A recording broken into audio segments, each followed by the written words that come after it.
Aprovecho y le pregunto cómo está la tesis. Sí, yo hice el práctico con el profesor Julio Nogueira. He aprendido mucho en ese tiempo. Fueron 60 días y bueno, se ha aprendido mucho, ¿no? Como requisito, como sabemos en las universidades españolas, es el practicum para poder obtener el grado del máster, ¿no? Así es, profesor. Bienvenida. Yo no sé si la gente de República Dominicana tiene audio. Si tiene audio, me lo avisan y no hay problema. Así lo podemos presentar. Pero bueno, darle la bienvenida. Son colegas docentes y compañeros trabajadores de la tierra que han sido desplazados forzosamente.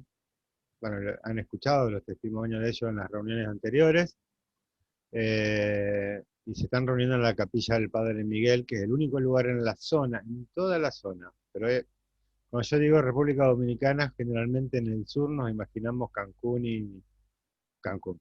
Nos imaginamos las playas y nos imaginamos los resorts. Bueno, los compañeros no. Los compañeros están viviendo, producto del extractivismo y de la construcción de nuevos hoteles, el desplazamiento involuntario de sus propias tierras. Así que, bueno, bienvenidos y bienvenidas. Cuando puedan hablar o me escriben y yo transfiero las dudas. ¿Ok? Y hola. Ahí está, Helen justo estaba Helen, de Ecuador, bienvenida. Y Rosa Inés también, bienvenidos. Eh, Máximo, bienvenido, de la Universidad Autónoma de México. Muy buen día a todas y todos. Andrés, de la Universidad Autónoma de Madrid, y su equipo de trabajo, bienvenido. Francisco, que no es poco para un secretario de Cultura y de Derechos Humanos sostener en estos contextos la vigencia efectiva. Si quieres presentarte, Francisco, la gente no sabe ni lo que es el SADOC, así que empieza mientras esperamos que siguen ingresando, y veo que siguen ingresando. Por las dos plataformas que estamos transmitiendo siguen ingresando. Si te quiere presentar, Fran es también un amigo nuestro, tanto de Estrella como mío, y trabajamos juntos y caminamos las calles juntos. Eso que me dicen ustedes los extranjeros, ¿qué les pasa a los argentinos que salen enseguida a la calle? Nosotros enseguida a la calle. Ahora la pandemia nos está parando un poquito, nada más. Sí, es verdad, compañero, así es. ¿Se escucha bien allí? Se, ¿Sí? se escucha bien, Fran. Perfecto, perfecto. Yo hace poquito tomé la Secretaría de Cultura y Derechos Humanos del Sindicato de Docentes Particulares de la Argentina, nosotros en la seccional de Rosario, en la provincia de Santa Fe. Así que representamos a una gran parte de los docentes que trabajan en escuelas privadas, un gran porcentaje en escuelas confesionales, evangélicas o católicas, y los menos son escuelas particulares laicas.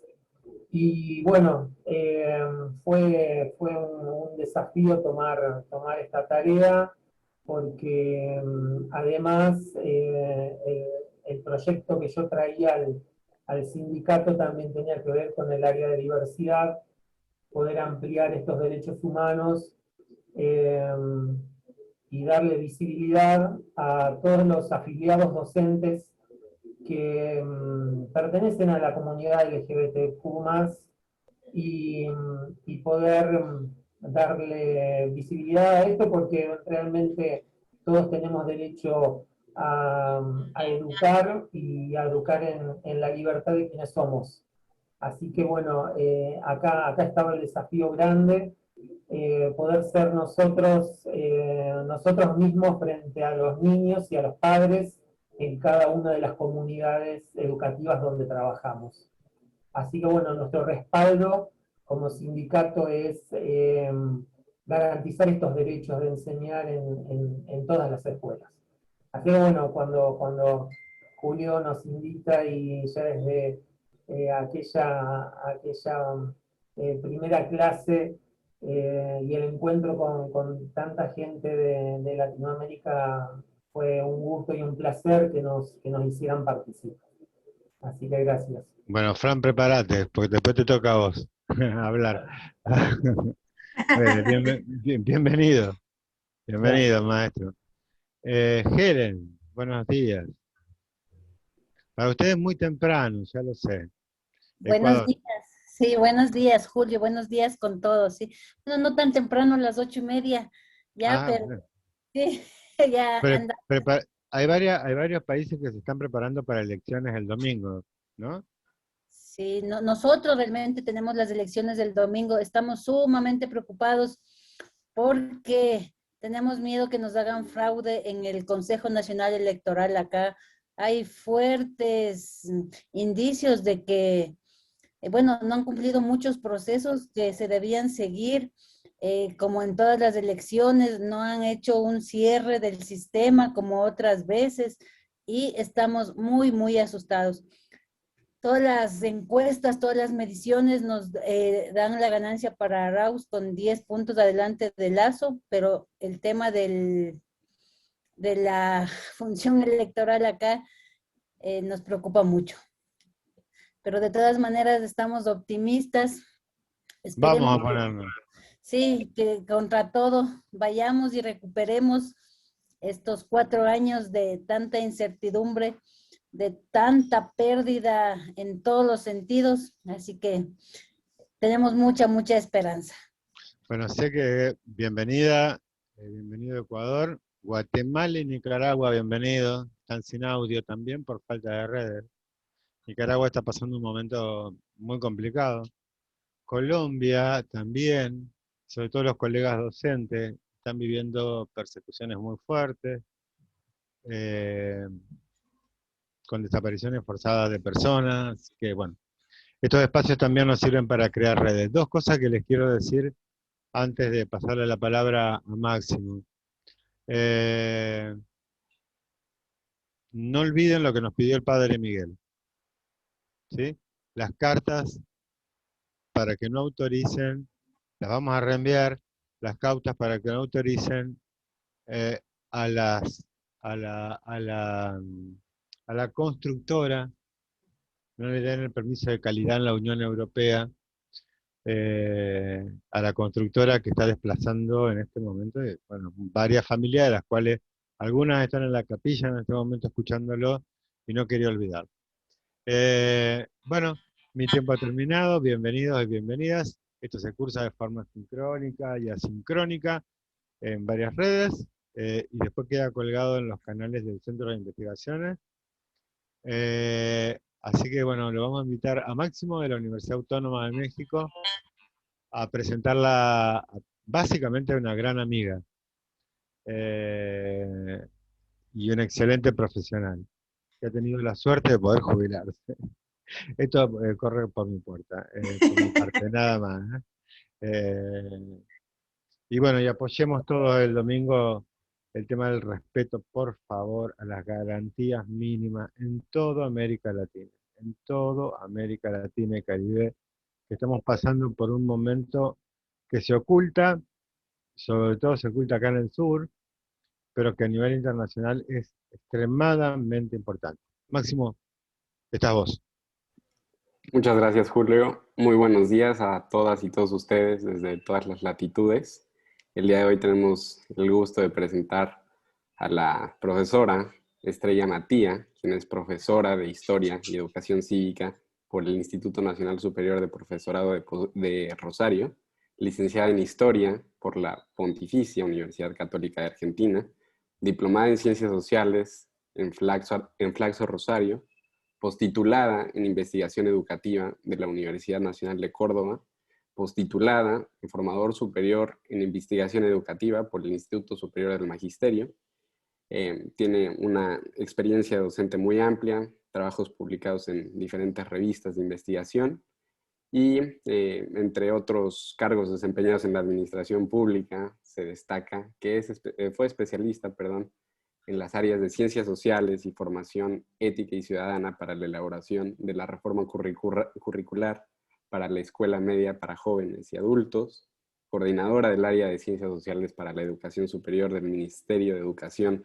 de la provincia de Santa Fe, y ha obtenido becas por el Instituto Nacional de Formación Docente para cursar una pasantía en la Universidad Matanzas Camilo Cienfuegos de Cuba y en la Escuela Internacional para el Estudio del Holocausto en Jerusalén.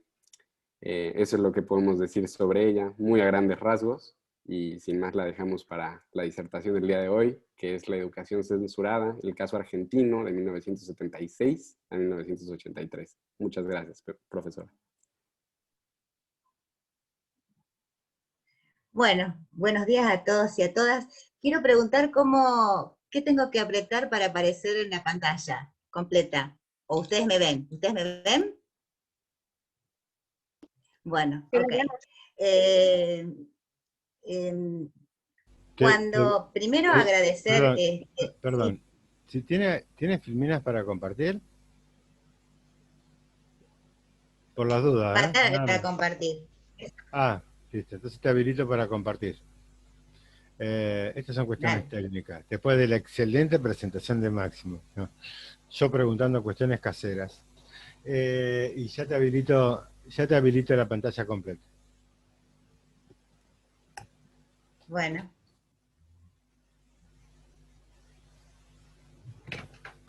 Adelante, Estrella. Bueno, buenos días a todos y a todas. Lo que ha leído el compañero sobre mi biografía profesional, la verdad que es casi una conmemoración. Bueno, no importa. Pero de todas maneras, lo más importante es que yo elegí la profesión de docente, ¿no? Y esto, digamos, es una práctica innegociable por sus características políticas, ¿no? Y también agradezco profundamente a Julio por haberme invitado a participar en este conversatorio, que además de colega es un amigo entrañable desde años, no vamos a decir cuánto, Julio, y participar en cuyo título general es Pensarnos en el contexto América Latina, me hizo pensar en el título de la conversación que voy a tener con ustedes, ¿no? Pensando que lo que sucedió en Argentina desde 1976 a 1983, en principio no fue la única etapa en la que sucedió en la Argentina, sí con mucha más crudeza. También es un fenómeno que sucede de manera análoga en la mayoría, por no decir todos los países latinoamericanos, cuando han atravesado procesos políticos muy complejos, muy complicados, que se conocen genéricamente con el nombre de dictaduras cívicos militares, ¿no? Gobiernos dictatoriales que asumen el poder por la fuerza, a través de golpes de Estado, y que se instituyen como gobiernos de facto, que de alguna manera, para poder mantenerse en el gobierno y sostener el poder que han usurpado, tienen que, de alguna manera, instrumentar dispositivos que hagan posible que las poblaciones se sostengan de manera disciplinada, ordenada, temerosas, obedientes, y que los procesos de resistencia se hagan sumamente complicados y difíciles de poder sostener en el tiempo y en la cantidad de gente. De hecho, entonces, por eso el título, ¿no? La educación censurada, el caso argentino, 1976-1983, porque seguramente cuando yo empiece a describir muy someramente lo sucedido en esos años en nuestro país, los colegas y las colegas que puedan escuchar mis palabras, seguramente que van a rememorar actos parecidos o situaciones parecidas en sus lugares y en sus patrias de origen, ¿no? por qué, digamos, o por una cuestión de franja etaria, o bien porque ha sido leído, porque ha sido reconstruido, porque ha sido rememorado, episodios del tipo que yo voy a narrar, seguramente la mayoría de todos quienes están aquí escuchando hoy han atravesado o han estudiado o han analizado en su momento. Para contextualizar aquellos años, ¿qué decir? Digamos, nunca se ha dicho, nunca será suficiente lo que se diga, ¿no? Pero de todas maneras, para recordarles a los colegas y compañeros que los militares golpistas y sus cómplices civiles que usurparon el poder a partir de 1976 en la Argentina, estaban convencidos que la vigilancia y control del campo educativo era prioritario para concretar su proyecto político. Expandir, afianzar y profundizar la ideología que sostenía su accionar represivo constituía uno de los objetivos más relevantes del régimen dictatorial. Estaba todo planeado, compañeros, digamos, no fue azaroso, estaba organizado para este fin, porque ¿qué tenía clara esta cúpula militar que va a tomar el poder político en la Argentina? Que el campo educativo es un campo de disputa de poder, y que en la medida que se pueda controlar, que se pueda sostener, se va a poder ejercer la dominación y el disciplinamiento de la sociedad. Eso fue uno de los dispositivos, esto corre por mi cuenta, ¿no? Pero creo que fue uno de los dispositivos de mayor éxito en la dictadura. Tan grave que, digamos, las consecuencias fueron mucho más allá de 1983, cuando se instaura o se restaura el ordenamiento democrático en la República Argentina. En consecuencia, en aquel tiempo, no fue casual, entonces, que de todos los ámbitos en los que se podía producir cultura, la dimensión educativa formal fue una de las más controladas y censuradas. Y la escuela, como institución central del sistema educativo, se vio sometida a una estricta vigilancia en su quehacer cotidiano. Pero no solo vigilancia simbólica, sino vigilancia concreta, real, con incluso agentes y funcionarios del régimen emboscados, enmascarados, para poder controlar las clases, para poder controlar los equipos directivos, del personal docente. La mayoría muchos de la planta docente de aquellos años en el país fueron censurados, fueron cesanteados en sus lugares de trabajo y reemplazados por docentes, sobre los que no voy a emitir ningún tipo de juicio de valor, pero que de alguna manera reemplazaron en sus lugares de trabajo y de transmisión áulica a sus colegas que se quedaron sin poder tomar la palabra. De manera tal entonces que, ¿por qué yo me atrevo a decir que esto estuvo planificado con antelación? Les voy a leer un párrafo en realidad, de un artículo del diario, publicado en el diario La Prensa, del 31 de enero de 1971, es decir, unos meses antes de que se produzca el golpe, el 24 de marzo, en el que se transcribe el informe que realiza el ejército argentino después de que se desmonta y se reprime el ataque al Monte Chingolo. Para aquellos que quieran indagar sobre este episodio, lo pueden googlear perfectamente, asalto al Monte Chingolo a cargo de los grupos guerrilleros urbanos de aquel entonces.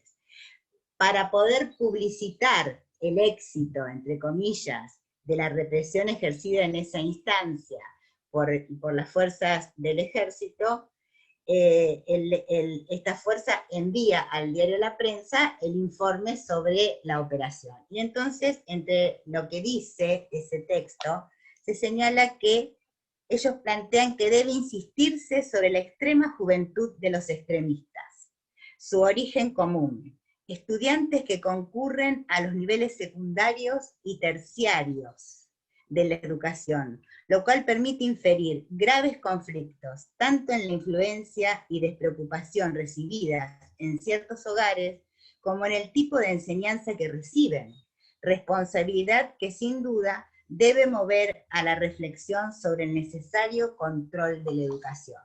Esto fue dicho públicamente y está en los diarios de aquel entonces en el mes de enero de 1976, por lo menos 2 meses antes de concretarse el golpe de Estado. De manera tal que no fue casual, que no fue azaroso el control del sistema educativo. En consecuencia, en este contexto, los docentes, en tanto transmisores de ese legado cultural, fueron indudablemente severamente disciplinados y orientados con rigurosidad sobre lo que debían y no debían enseñar. Y a modo de ejemplo, les ofrezco a los colegas, incluso de nuestra nacionalidad, argentinos, pero que son más jóvenes que nosotros, Julio, rememorar, por ejemplo, un episodio mínimo en este contexto macro terrible de censura. Y es el secuestro literal del libro de lectura para 3er grado que se llamaba Entre tú y yo. Esa orden, ¿qué significa secuestrar? Secuestrar en los términos, secuestrar un libro en los términos de las cabezas de estos funcionarios militares, significó sacar de todas las bibliotecas de todo el país, pero principalmente de la provincia de Buenos Aires y de la ciudad de Buenos Aires, porque era lectura obligatoria en las escuelas de esa provincia, este libro, y que se prohíba su venta en todas las librerías del país.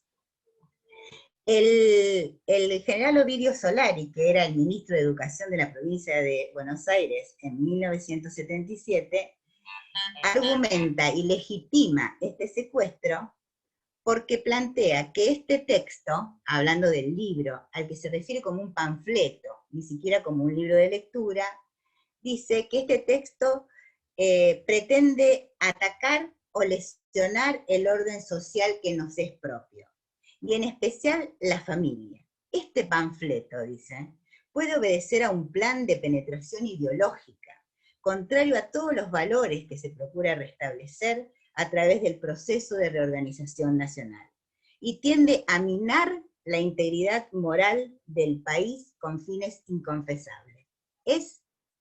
Leído así, es casi incomprensible, de una perversión y de una contundencia y de claridad impresionante respecto de los objetivos que tenían estos funcionarios. El libro, Entre tú y yo, era editado por la editorial Codex, que era en aquel momento una editorial tildada, también entre comillas, como progresista, marxista, maoísta, todos los istas que ustedes pueden imaginar que tuviese, digamos, relación posible con alguna cuestión que tuviese que ver con lo nacional, con lo popular, con una editorial que publicaba textos que por su costo eran accesibles a la mayoría de la población. Y la autora del libro Entre tú y yo era Noelia Otero. Yo quisiera, si ustedes me permiten, recuperar una página de ese libro que se leía a los niños, antes de que leían los niños, junto a sus maestras, antes de 1976. Y el texto que elegí, que es relativamente corto, hace alusión a cómo se enseñaba a los estudiantes de 3er grado en aquellos años las invasiones inglesas, que para los compañeros que no son argentinos refiere a un mínimo episodio en los últimos años del periodo colonial en el Río de la Plata, en donde una aventura pirata a cargo de buques ingleses ocuparon el puerto de Buenos Aires con la anuencia de algunos funcionarios españoles residentes en la ciudad de Buenos Aires. Entonces el título del texto se llama Los caciques de la Pampa. Dice: el amor al suelo en que habían nacido, amenazado por las invasiones inglesas, vibró también en el corazón de los caciques de la Pampa. Cuéntase que en 1806, un grupo de 16 caciques de la Pampa bonaerense presentó ante el Cabildo de Buenos Aires cada uno se presentó con 5 caballos, y armados con sus lanzas, bolas y ondas para luchar contra los invasores. La población los vio pasar, orgullosos y erguidos en sus cabalgaduras. Ya en los indios de la Pampa, la palabra libertad tenía el nombre de este suelo, de su tierra y de sus aires. Este texto, como todo el conjunto del libro Entre tú y yo, entre tantos otros, fue prohibido a partir de 1976, después de su posterior secuestro de todas las escuelas y de todas las librerías de la República Argentina. Porque el texto que leí, por ejemplo, era considerado un texto peligroso, que podía formar futuros subversivos.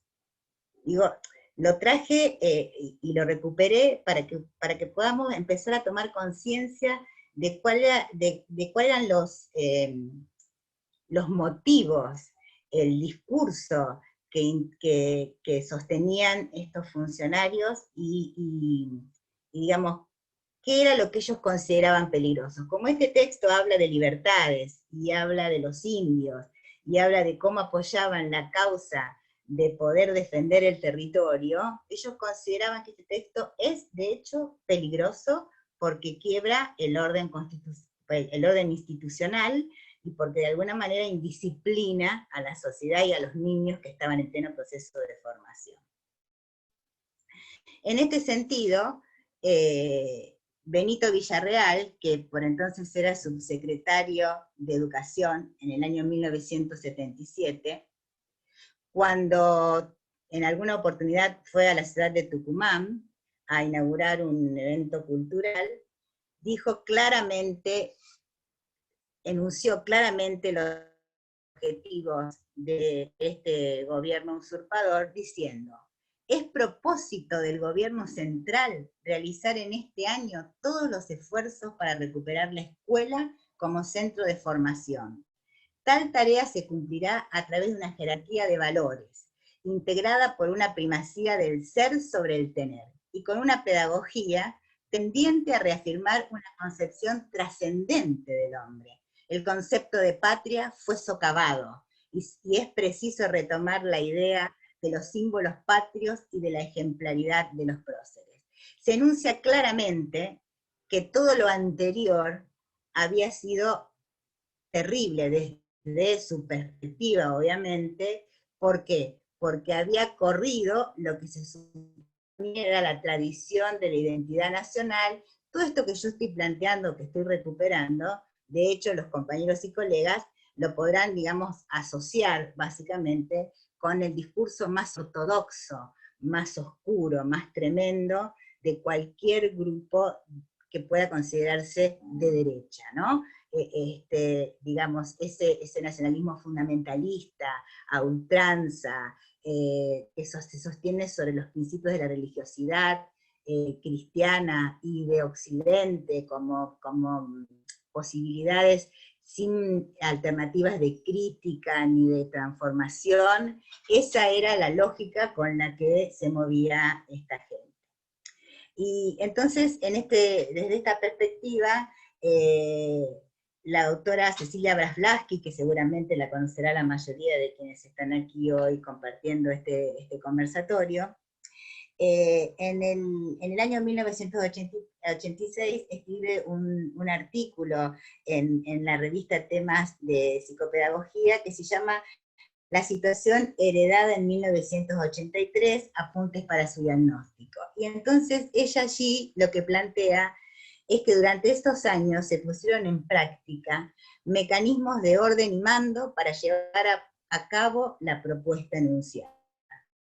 Sostiene que en aquellos años se caracterizó por el elitismo, el oscurantismo, el neoliberalismo sostenido por el principio de subsidiariedad del Estado, el tecnocratismo, en tanto se reorientaron los gastos exclusivamente hacia el sector privado, ya que la educación se comenzó a pensar como un gasto y no como una inversión, y por el autoritarismo en sus distintas manifestaciones.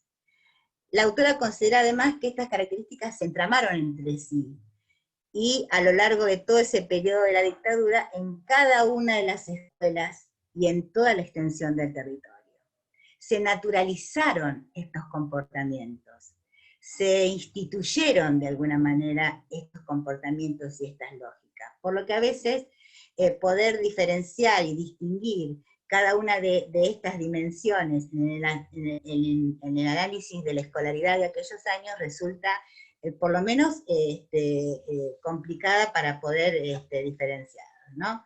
Ahora, también, por si esto fuese poco, este proyecto queda claramente explicitado por el secretario de Cultura de la Nación, Carlos Casal, quien en 1977 fue un año nodal, ¿no? Porque fue como el año fundacional respecto de este movimiento, de esta reestructuración del sistema educativo y la instauración del campo educativo de la dictadura.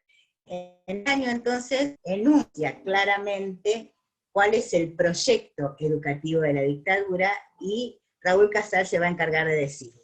Y entonces plantea: la plena vigencia de una comunidad verdadera obedece a los principios inspiradores de sus hombres políticos, de sus maestros de moral ciudadana y de sus paradigmas religiosos. La carencia de clases dirigentes auténticas y memoriales representa que hace décadas faltan de la Argentina, este resultado en su horizonte cultural, el que estaban ellos viviendo, por supuesto, y que pretendían de alguna manera modificar por peligroso, subversivo, liberador, etcétera, etcétera.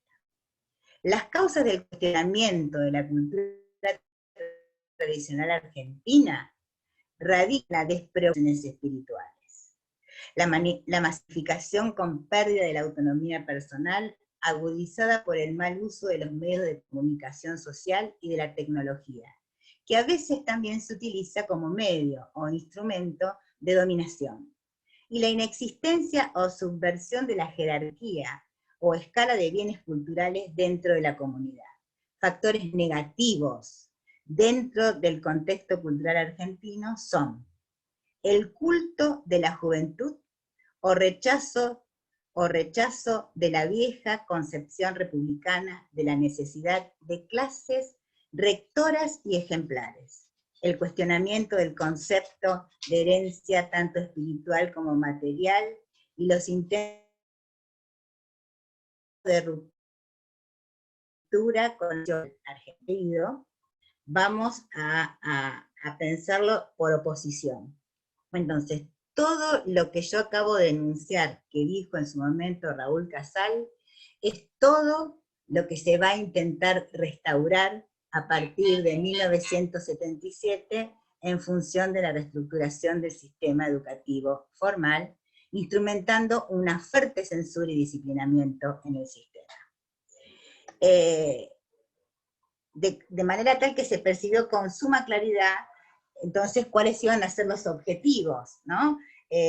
Y para poder concretarlos, y en un intento de resolver esta problemática, y volviendo sobre la idea de la necesidad de limpiar, higienizar el ámbito educativo, porque así lo llamaban, hay que limpiar, hay que higienizar el ámbito educativo de cualquier pensamiento contrario a la perspectiva ideológica del gobierno, el Ministerio de Educación de la Nación publicó en 1977 también un folleto de alto impacto y significatividad que llegó a todas las escuelas públicas y privadas del país y que debía ser leído y analizado en todas las escuelas y por todos los sujetos que desempeñaban sus tareas laborales y profesionales en el ámbito escolar.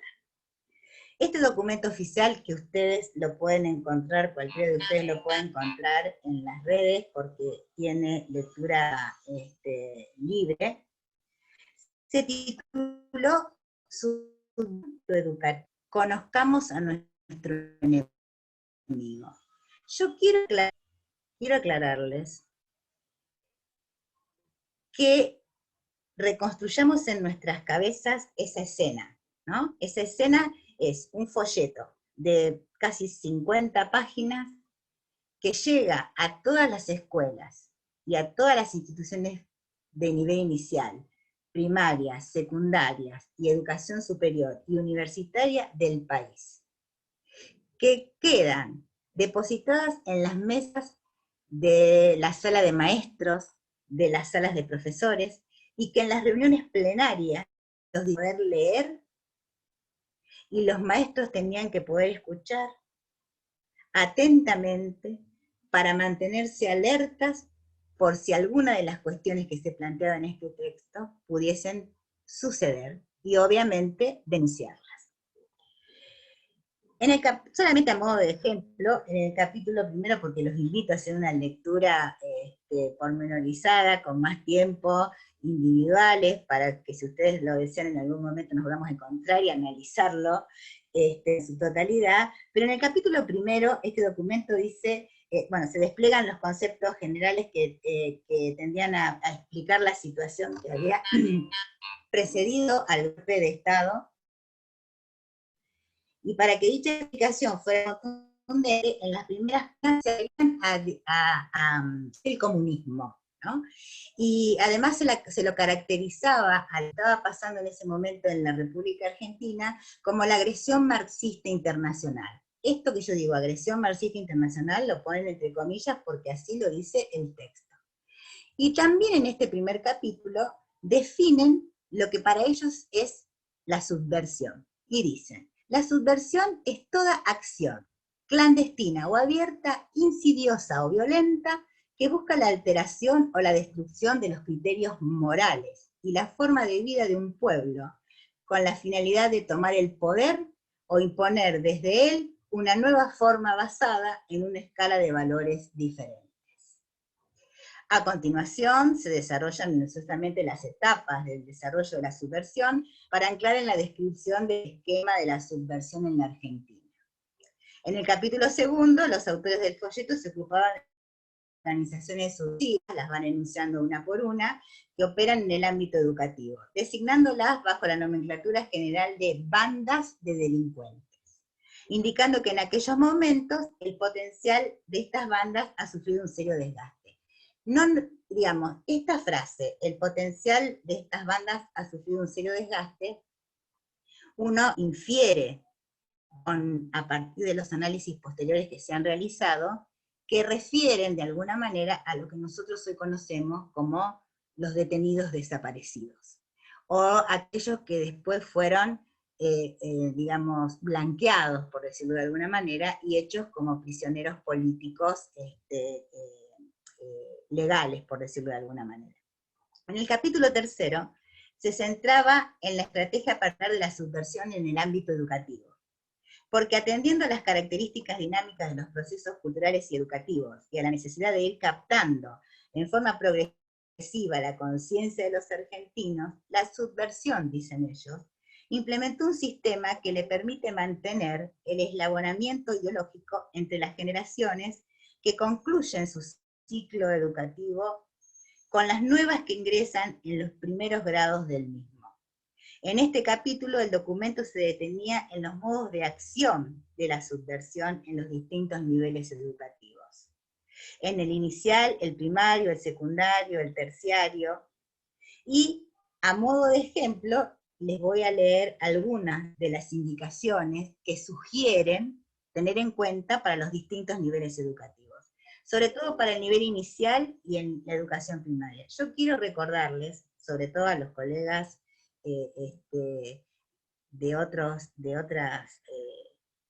estados latinoamericanos, que cuando nosotros en Argentina referimos al nivel inicial, nos referimos a los niños y niñas que asisten a lo que se suelen llamar jardines de infantes, ¿no?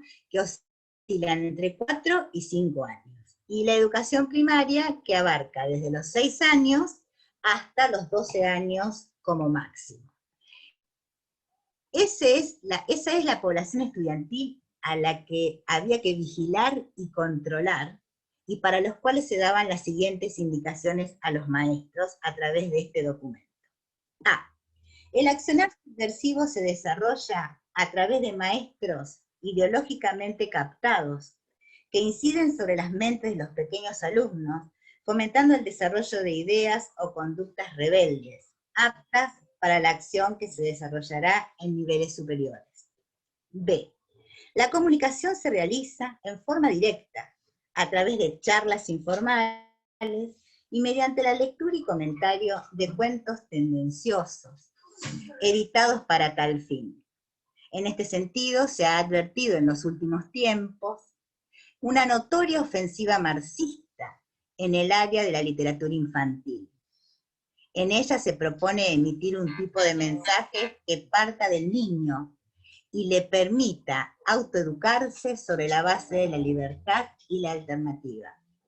Teniendo en cuenta estas bases esenciales, las editoriales marxistas pretenden ofrecer libros útiles para el desarrollo, libros que acompañen al niño en su lucha por penetrar en el mundo de las cosas y de los adultos, que los ayuden a no tener miedo a la libertad, que los ayuden a querer, a pelear, a afirmar su ser, a defender su yo contra el yo de muchas veces le quieren imponer padres o instituciones, conscientes o inconscientemente, víctimas a su vez de un sistema que los plasmó o trató de hacer a su imagen y semejanza. Punto C, para tener en cuenta. El accionar ideológico se intensifica con la mayor edad de los niños en los últimos ciclos primarios, tendiente a modificar la escala de valores tradicionales. Familia, religión, nacionalidad, tradición, etc., sembrando el germen para predisponerlo subjetivamente al accionar de captación que se llevará a cabo en los niveles superiores. A esto debe agregarse la acción que es desarrollada en algunos establecimientos educativos por los difusores de las ideas marxistas propugnadas por el tercermundismo. Punto D. El control del director y de los padres sobre la enseñanza recibida por los alumnos constituye un eficiente freno al accionar subversivo, por lo que impone reforzarlo adecuadamente. Quiero volver a decirles que lo que yo acabo de leer es lo que está escrito en un documento que en su momento fue oficial y que se distribuyó en todas las escuelas de la República Argentina en el año 1977, y que era de lectura obligatoria en las reuniones plenarias y que cada uno de los docentes debía conocer. De manera tal entonces que aquí se ponen en evidencia nuevamente los principales lineamientos ideológicos del gobierno de la dictadura. Y a través de este discurso supuestamente esclarecedor, se fue construyendo un enemigo interno. Este enemigo interno estaba constituido por ese colectivo, los subversivos marxistas, que terminaron instalándose en cada casa y en cada aula, o en la mayoría de ellas, y generando recelo, desconfianza, temor por el otro, a quien se comenzó a mirar como todos podíamos ser potenciales subversivos, ¿no?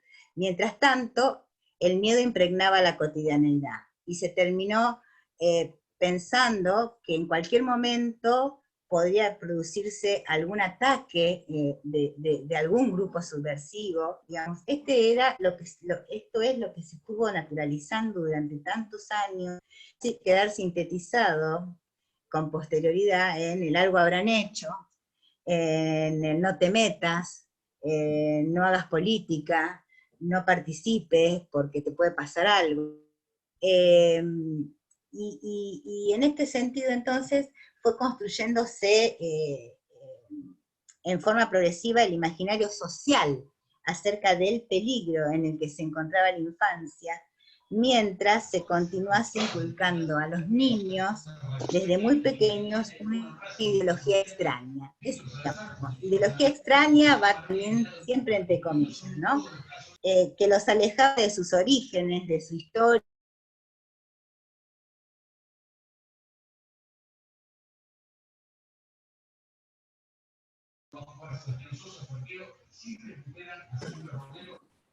Estrella está silenciada. Lorena, me apareció que el anfitrión quería que reactive mi audio. Y a mí también me apareció eso, y después silencié. Me pareció que reactive el audio.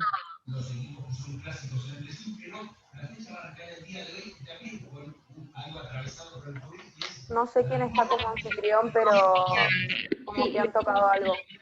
A todos han Sí, silenciado. a mí también me pasó. Estoy pidiendo que reactives tu audio. Sí, no se le escucha. ¿Me escuchás?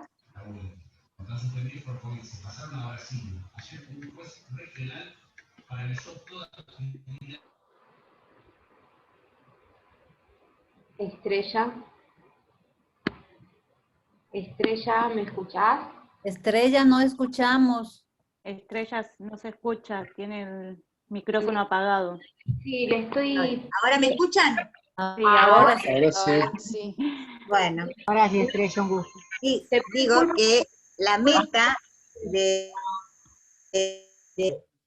este grupo de militares que tomó el poder en la Argentina era que se constituyeran sujetos que estuviesen convencidos, cuando se convirtieran en adultos, en las bondades de un régimen autoritario, que era bueno vivir en un régimen autoritario, que era correcto vivir en un régimen autoritario, y que ese régimen autoritario estaba muy bien conducido por una élite esclarecida, que podía indicar al resto de los ciudadanos cómo tenían que vivir y qué cosas tenían que hacer para poder ser verdaderamente felices. Entonces lo que se planteó es la existencia necesaria de infancias obedientes y disciplinadas, adultos sumisos pero rigurosos, incapaces de decidir por sí mismos, atados simbólicamente a una serie de principios que los inhabilitarían para ser sujetos transformadores de la realidad.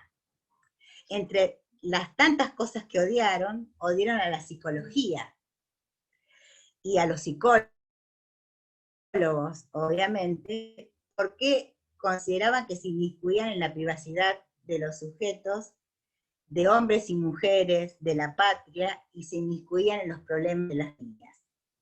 Pero sin embargo, si ustedes prestaron atención al relato que yo he realizado y a la transcripción de la lectura de los documentos de aquel entonces, tanto oficiales como de funcionarios, tenían muy claro el concepto de sujeto, ¿no? Supieron cómo y cuándo se construye el sujeto, cuáles eran las consecuencias del proceso de transmisión que hacen los adultos en tanto tales a las generaciones en advenimiento, y arrancaron también de raíz todas las experiencias educativas innovadoras. Censuraron todos los autores que hablaban de la necesidad de instaurar una pedagogía que tendiese a formar sujetos libres y autónomos, e hicieron desaparecer toda posibilidad de reflexión, tanto teórica como práctica, en el colectivo docente de entonces. Pero sin embargo, mientras hacían eso, lo hacían básicamente porque advirtieron claramente la función política de la escuela, la matriz de construcción de ciudadanía que tiene la escuela desde su perspectiva fundacional. Y también percibieron claramente la característica performativa de la profesión docente, si no, no lo hubiesen hecho. Y sobre esa matriz fundacional de la escuela se abocaron a profundizar, podríamos decir, su lado más terrible, que es su matriz autoritaria, para poder de alguna manera adecuarla y transmitir a los niños los principios de la cultura que ellos sostenían como verdadera, y para alertar y mantener alerta a todos los docentes de cualquier infiltración, de cualquier idea extraña que pudiese alterar la formación de las infancias que se consideraban. Para quienes actuaron como funcionarios e ideólogos de la dictadura, y para aquellos que adhirieron incondicionalmente a este proyecto y justificaron sus acciones por considerarlas como justas y necesarias para enmendar el daño realizado por las acciones políticas de los gobiernos anteriores, el control ejercido sobre la formación de las infancias y la vigilancia del proceso de transmisión, que siempre ha sido función de los adultos como agentes subjetivantes, les garantizaba que la concreción de su plan de reorganización de la nación estuviese en marcha, y que su discurso pudiese reproducirse en millones de voces, y que los niños y las niñas se constituirían con la invalorable ayuda de la familia y de los maestros en sujetos identificados con la tradición occidental y cristiana más ortodoxa. Años después, a mediados de la década del 80, en 1986, Cecilia Braslavsky, a quien ya he mencionado antes, escribe otro texto que se llama La Juventud Argentina, Informe de Situación. Indico el año 1986 porque este año ya hacía 3 que se había reiniciado la lógica del sistema democrático. Estábamos atravesando un proceso de redimensionamiento del ordenamiento democrático en Argentina y era presidente constitucional el doctor Raúl Alfonsín. En ese año, Cecilia Braslavsky... Estrella, ¿no fue el momento del Congreso Pedagógico? Sí, aproximadamente. Entonces Cecilia escribe esto, La Juventud Argentina, Informe de Situación, y entonces nos dice lo siguiente: los jóvenes actuales, hablando de los que tenían en aquel 1986, habrán tenido, digamos, habían atravesado su infancia durante la dictadura. Si los jóvenes actuales crecieron y fueron socializados en un escenario de los efectos de una violencia creciente, en particular de la violencia de Estado, y el consecuente repliegue de las familias sobre sí mismas, como efecto de la privatización de la vida cotidiana. Esto contribuyó a generar en las familias un clima de temor a la participación de los jóvenes en la vida pública y en los jóvenes una creciente anomia. La violencia de Estado contribuyó además a alimentar la desconfianza de los jóvenes en las instituciones estatales como interlocutores válidos. Esto también es interesante poder recuperarlo en tanto hace referencia a lo que Julio Cortázar llamó en algún momento los exiliados internos, ¿no? Aquellos que nos formamos, que crecimos dentro de esa lógica, dentro de ese régimen, y de cómo en algún punto hemos tenido que profundizar y ahondar sobre estos contextos para poder redimensionarlos y para poder reconstruirlos en función militante, y no con el prejuicio del no te metas, de que estábamos mejor antes, que con los militares había paz y había tranquilidad. Bueno, que todavía, a pesar de todo, desgraciadamente, sigue teniendo algún tipo de vigencia este tipo de vida. Entonces, en consecuencia, resulta relevante indicar que los jóvenes a los que alude la autora, Cecilia Braslavsky, fueron atravesados en su infancia por la política cultural y educativa de la dictadura, y que se constituyeron como sujetos en un entramado societal en el que estuvieron ausentes los lazos de solidaridad y en el que se privilegiaron en cambio los comportamientos individualistas enmarcados en un escenario de desconfianza y de miedo permanentes. Julio Cortázar, unos años después, no ya desde la literatura, sino desde los ensayos, en un texto póstumo que es una recopilación y que se llama Argentina, años de alambradas culturales, que se publicó en 1985 por primera vez, llama genialmente a estos años, los de la dictadura, los años del colador al revés. Y dice: un colador por cuyos agujeros pasó durante un decenio lo que convenía que pasara, mientras el resto se quedaba en gran parte del otro lado. Llámese información fidedigna o aportaciones culturales y políticas. Y si la utilidad de todo colador consiste en que lo aprovechemos del buen lado, el que montó el sistema militar funcionó deliberadamente al revés, con lo cual al hombre de la calle y de tantas casas y casitas le tocó beberse el agua tibia de los espaguetis, mientras estos quedaban del otro lado y fuera de su alcance. Atendiendo a esta lógica, a esta metáfora, puede inferirse que la mayoría de los niños y niñas y jóvenes a quienes se consideraba en peligro y se los subestimaba en su inteligencia, crecieron bebiendo el agua tibia que se colaba por ese imaginario inmenso colador que fue sin más la versión real del Estado instaurado en la Argentina durante la última dictadura militar. Y para despedirme de ustedes, o para invitarlos a seguir pensando sobre estas cuestiones que, insisto, considero que nunca será suficiente lo que se diga sobre ella, quiero regalarles un cuento que se llama El Año Verde, cuya autora es Elsa Bornerman, y que se encuentra en el libro Un elefante no ocupa tanto espacio.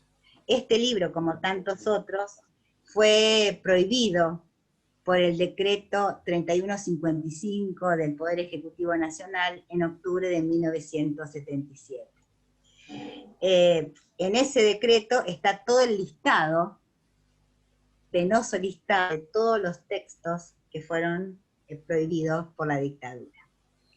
El Año Verde dice así: asomándose cada 1 de enero desde la torre de su palacio, el poderoso rey saluda a su pueblo, reunido en la Plaza Mayor. Como desde la torre hasta la plaza median aproximadamente unos 200 metros, el soberano no puede ver los pies descalzos de su gente. Tampoco le es posible oír sus quejas, y esto no sucede a causa de la distancia, sino simplemente porque es sordo. Buen año nuevo, que el cielo los colme de bendiciones, grita entusiasmado, y todas las cabezas se elevan hacia el inalcanzable azul, salpicadas de nubecitas, esperando inútilmente que caiga siquiera alguna de tales bendiciones. El año verde serán todos felices, se los prometo, agrega el rey antes de desaparecer hasta el 1 de enero siguiente. El año verde, repiten por lo bajo los habitantes de ese pueblo antes de regresar hacia sus casas. El año verde. Pero cada año nuevo llega con el rojo de los fuegos artificiales disparados desde la torre del palacio, con el azul de las telas que se bordan para renovar las 3000 cortinas de sus ventanas, con el blanco de los armiños que se crían para confeccionar las suntuosas capas del rey, con el negro de los cueros que se curten para fabricar sus 200 pares de zapatos, con el amarillo de las espigas que los niños siembran para amasar y los pies, siembran para amasar más tarde panes que nunca comerán. Cada año nuevo llega con los mismos colores de siempre, pero ninguno es totalmente verde, y los pies continúan descalzos y el rey sordo. Hasta que, en la última semana de cierto diciembre, un muchacho toma una lata de pintura verde y una brocha. Primero pinta el frente de su casa, después sigue con la pared del vecino, estirando el color hasta que tiñe todas las paredes de su cuadra, y la vereda, y los cordones, y la zanja. Finalmente, hunde su cabeza en otra lata, y allá va, con sus cabellos verdes, alborotando las calles del pueblo. El aire ya huele a verde. Si todos juntos lo soñamos, si lo queremos, el año verde será el próximo. Y el pueblo entero, como si de pronto un fuerte viento lo empujara en apretada hojarasca, sale a pintar hasta el último rincón. Y en hojarasca verde se dirige luego a la Plaza Mayor, festejando la llegada del año verde. Y corren con sus brochas empapadas para pintar el palacio por fuera y por dentro. Y por dentro está el rey, que también es totalmente teñido. Y por dentro están tambores de la Guardia Real, que por primera vez baten alegremente anunciando la llegada del año verde. Que llegó para quedarse, gritan todos a coros, mientras el rey escapa hacia un descolorido país lejano. Ese mes de enero llueve torrencialmente. La lluvia destiñe al pueblo. Todo el verde cae al río y se lo lleva el mar. ¿Acaso para teñir otras costas? Ellos ya saben que ninguna lluvia será tan poderosa como para despintar el verde de sus corazones. Definitivamente verdes. Bien verdes, como los años que todos juntos han de construir día por día. Muchísimas gracias por la invitación. De nuevo, Julio, te agradezco profundamente poder haber participado en este seminario. Es una experiencia sumamente grata. Así es que, bueno. Gracias a vos y te aplaudimos. Hacemos emoticones. Mi humilde participación. Sí. No, lo que sucede es que básicamente me parece que en mayor o menor medida todos quienes están aquí, yo estoy leyendo 36 participantes, quizá haya más, Sí, más. ha pasado o ha atravesado por alguna de este tipo de experiencia de censura, o lo está atravesando. Y aparte creo que perdón, creo que nos dejás abierto a no únicamente a recordar este periodo 76-83, sino yo permanentemente me estaba acordando de cuestiones actuales. Digo, de cuando el disciplinamiento del disciplinamiento simbólico que están haciendo con nosotros y nosotras y nosotres respecto de nuestras sexualidades, respecto de nuestra posición respecto a la vida, respecto a los textos, respecto a las burocracias, respecto a la vida social, digamos. Y esto sí me parece un eje central para retomar, y invito a cualquiera de los compañeros. Yo lo había visto recién a Franco. Franco, ¿estás por ahí? Perdón, esto es de entre casa. Pero... Estoy buen día. Bueno, abran cámara todos. Por lo menos los que están acá, los compañeros dominicanos me han pasado un par de preguntas que después las paso.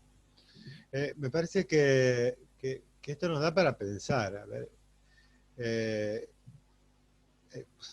Y muchos lo hemos vivido como docentes y desde el exilio interno, digamos, dedicado a Cortázar. Sí. Pero cuidado con la repetición. Porque, bueno, ya lo dice Marx, ¿no? La primera es como tragedia y la segunda es como farsa. Y me parece que el neoliberalismo trae consigo... Exactamente.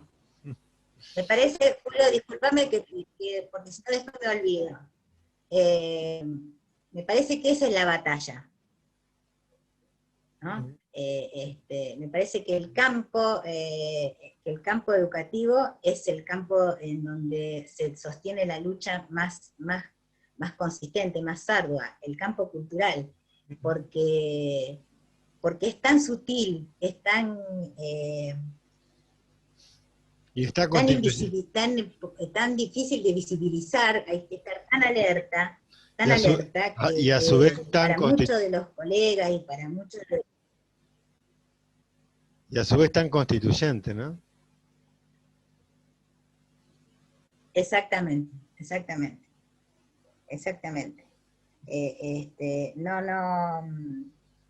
Por eso digo, lo que plantea Cortázar es esto, ¿no? Que también, que nunca será suficiente, que tenemos que saber hasta dónde estamos dispuestos a seguir bebiendo el agua tibia del colador y no comer los espaguetis, ¿no? Sí. para hacer uso de su metáfora. Cuando estaba pensando, me pareció de una genialidad. Conversando acá, me preguntan si ese cuento estuvo pensado en las negociaciones de América Latina con el Fondo Monetario Internacional. No, ¿el cuento de Elsa Bornerman? No, es muy parecido al Año Verde, pero los compañeros de República Dominicana, es muy buena la asociación que han hecho, gracias. Sí, lo que, digamos, la literatura te ofrece esas posibilidades, ¿no? De abrir a mundos diferentes, y hacer unos ejercicios de analogía tremendos, ¿no? Yo elegí ese texto, les recomiendo la lectura del libro infantil, El elefante no ocupa mucho espacio, porque todos los cuentos son cuentos cortos y son maravillosos.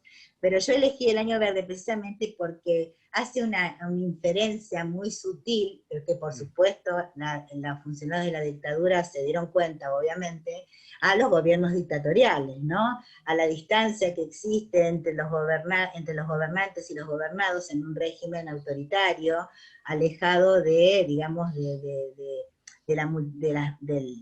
la población en general, nada que ver con lo nacional y popular, porque además este rey, además de ser suntuoso, el lugar donde vivía, estaba totalmente alejado de sus gobernados, y además era sordo, ¿no? Con lo cual tiene una carga simbólica sumamente interesante. Yo imagino esa lectura en un salón para niños de 8, 9, 10 años, y, digamos, en la cabeza de los funcionarios de aquel entonces, de la dictadura, es un texto complicado, si yo lo que quiero es disciplinar, si yo lo que quiero es ordenar e impedir la construcción de un pensamiento libre. Es complicado. No quiero seguir hablando yo. Franco, si querés, adelante. O Pablo, Patricia. Estuve escuchando atentamente y anotando, más que nada agradezco todo lo compartido. Muy interesante, muy interesante. Bueno, gracias. Por ahí tenemos, está... ay, perdón. Se me están yendo los nombres del... Porque se mueve el... Lore. Lorena. Sí, acá estoy. Ajá, bueno. Estoy sin cámara porque vengo con inconvenientes técnicos acá. Sí. Cuántas cosas para seguir pensando, ¿no? A mí el cuento me habla de que cómo se quiere adoctrinar, pero cómo hasta que la gente le hace el clic en la cabeza y se da cuenta de que por sí misma y uniéndose pueden hacer la diferencia. Cuán importante es la capacidad que tiene cada uno para pensar por sí mismo y no por lo que otro le imponga, ¿no? Creo que me quedo con eso.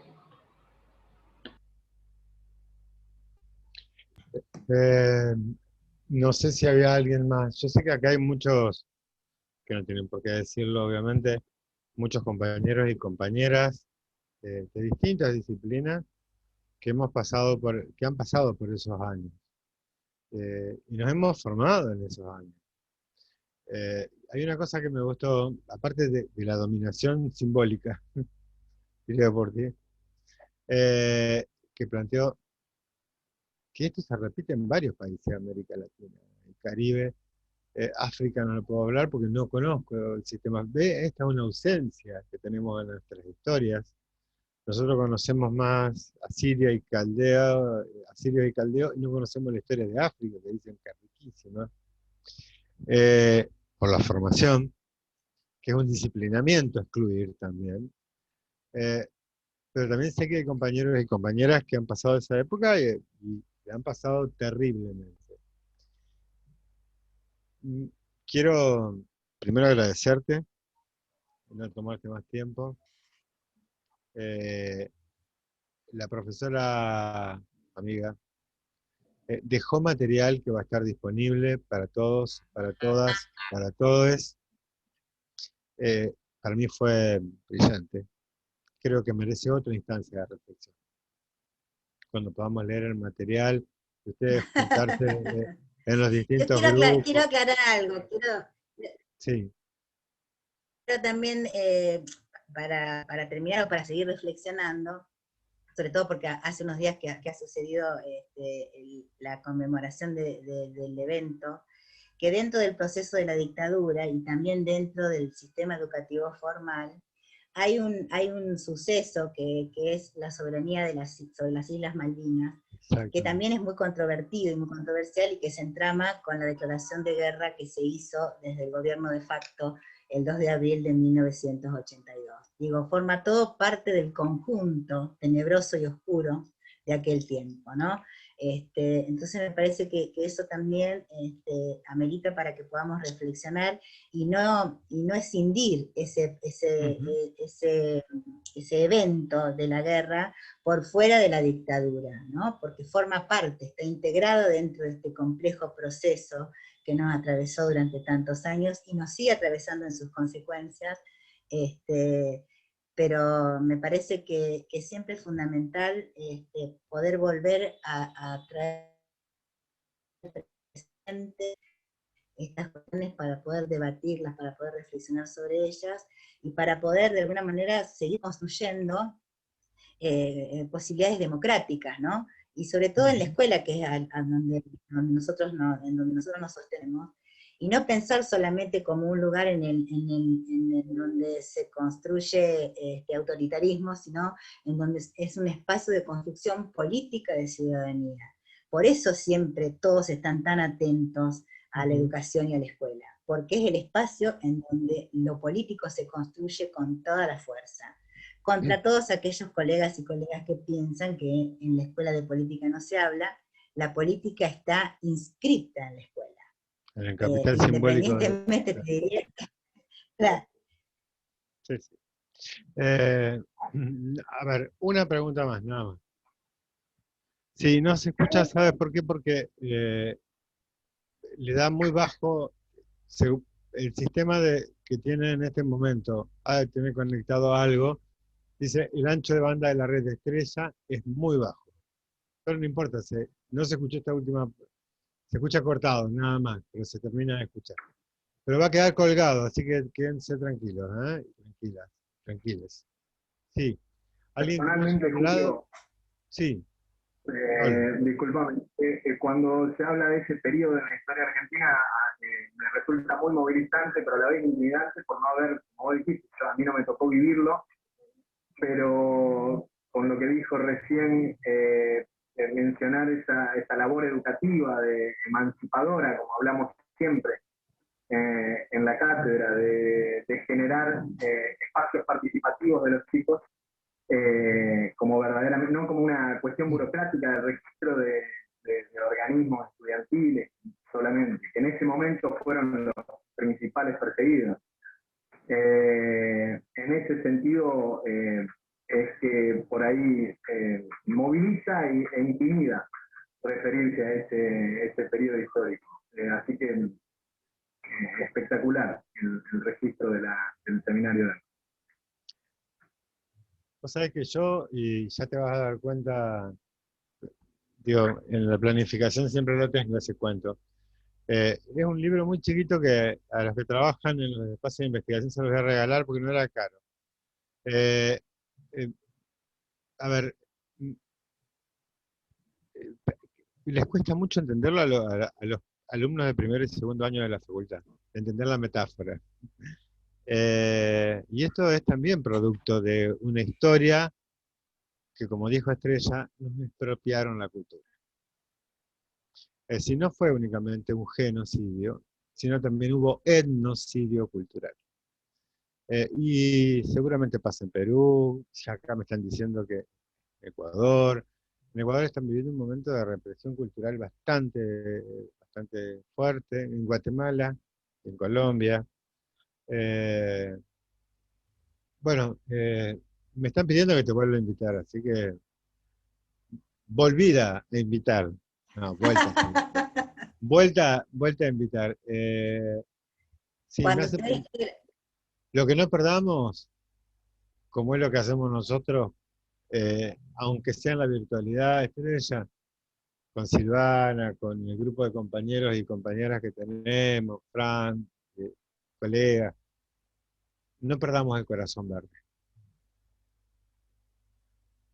No. Claro. Aunque llueva y llueva y llueva y llueva y llueva y nos saque las manchas de verde, no perdamos el corazón verde. Y hay que preguntarse quién es el sordo hoy. Sí. No, ¿se me escucha? ¿Se me escucha? Sí, ¿Ahora sí. se escucha? Ahora sí. Lo que quiero decir para cerrar es que educar, transmitir la profesión docente es sin duda uno de los ejercicios de militancia más interesantes, más movilizantes que puede existir. Cuando uno dice yo no milito en ningún partido político, no hago esto, no hago aquello, cuando vos vas y das clase, y sos alguien comprometido con el ejercicio de la transmisión de lo que significa el proceso de identidad del pueblo al que vos perteneces, y formás sujetos, performás sujetos, esa es una acción de militancia que no tiene precio, digamos, ¿no? Por eso siempre yo estoy convencida que no todos, ni todas, pueden ocupar ese tienen lugar. o están en condiciones de poder sostener este ejercicio, ¿no? Es en algún punto complicado porque es una batalla a dar y es una lucha permanente. Y una discusión que nos merecemos los docentes para adentro también, porque si no se desprofesionaliza nuestro trabajo. Bueno, gente, perdonen, pero me gusta ser puntuales con el horario de despedida, si los vuelvo a tener el viernes. Seguramente yo voy a hablar con Estrella después que termine la clase de las 4 de la tarde. Bueno, no sé si quieren abrir el micrófono, porque estamos con muy poca De todas maneras, muchas gracias a todos por escucharme, a vos, Julio, por invitarme. No, por favor, es tu casa. Y para mí siempre es un placer compartir con colegas aquellas cuestiones que yo creo que poner en palabras lo que más o menos, en líneas generales, todos venimos pensando o todos hemos estado atravesando y atravesamos. Así que un beso grande para todos, un abrazo, cuídense mucho y cuídense bien. Adiós. Muchísimas gracias. Gracias. Muchas gracias.